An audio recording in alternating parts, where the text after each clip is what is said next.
Magandang gabi bayan! Sinimulan ngayon ng Quezon City Government at ng mga ahensya ng pamahalaan ng malawakang investigasyon sa malagim na sunog na naganap sa Ozone Disco sa May Timog Avenue, Quezon City.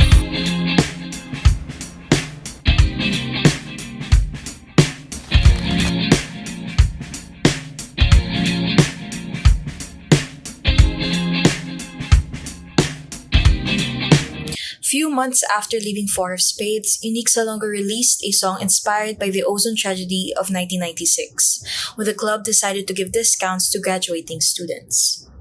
May nakapagkwento sa akin na yun nga, yung Buddha na yan, dating ozone. Siyempre na-curious ako. Parang, siyempre sinearch ko, ginugel ko siya. Tapos parang tumatak siya sa akin. Tapos pagkagising ko, parang dun pa rin siya sa isip ko eh. Tsaka sakto siya eh. Yeah. Kasi disco eh. Yeah. Parang dun ako nanggaling. Yeah. Parang dun, yun yung genre na pinagdaanan ko. Yeah. Unique's Ozone provided a collective experience as it was written and sung as if he were there, allowing listeners to feel the same. An ecstatic yet somber reintroduction to what might have transpired if one could travel back in time to 1996. Nightlife in Morato and a quick stop at this part of Timog Avenue in Quezon City. Lahat naman tayo ay gumigimik lalo't na kapag tapos na ang semester o kaya naman ay graduating mapa high school or college. At ang kantang ito ay hindi lang tukol sa saya tuwing gumigimik dahil naging kapalit nitong saya ay matinding takot. It all started with Unique describing the vibrant nightlife in Ozone.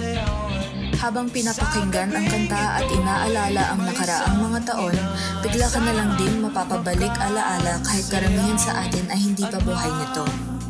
Like normal partygoers, the customers, most of whom are high school and college students, went there for fun, mostly to celebrate their graduation and the end of the school year.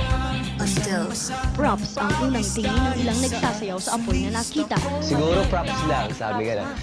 Pare, props lang yan. Oo nga, no? Ang galing ng props, no? Sabi ko, bakit ganun? Ang galing ng props. Bakit lumalaki? who would have thought it would be a wildfire after? The series of events turned the celebration into one of the most tragic incidents to this day. Who would have thought that the day they celebrated their graduation and the end of the semesters while having fun and unwinding with their friends and batchmates would turn them into ashes? It all started with the flying sparks that occurred at the DJ's booth, wherein not one person took notice of it until it was too late. Ang bawat padyak ng usok ay ang bawat padyak din ng mga estudyanteng nagsasaya at sumasayaw. As per the news of 1996, the victims only used the main door when they saw the fire. Kung hindi ko pa tinulak yung gwardiya, hindi bubuksan eh. Kasi ang sigip eh. Sinasarado sabi doon. Many bodies were discovered along the corridor that led to the one and only exit of the area. They were piled up waist high. Tila ba nagmamadaling makalabas pero walang pag-asang makatakas. To be illustrative and realistic, the bodies of these students and other patrons slowly became ashes as they tried escaping. The more they attempted to push the door, the more they welcomed themselves to a sudden death. Impierno. It was hell for them.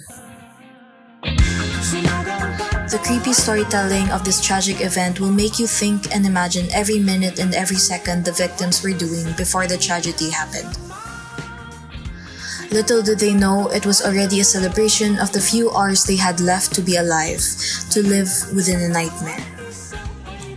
Overall, this song is a tribute to the tragic incident that occurred, now known as the Ozone Disco Club fire.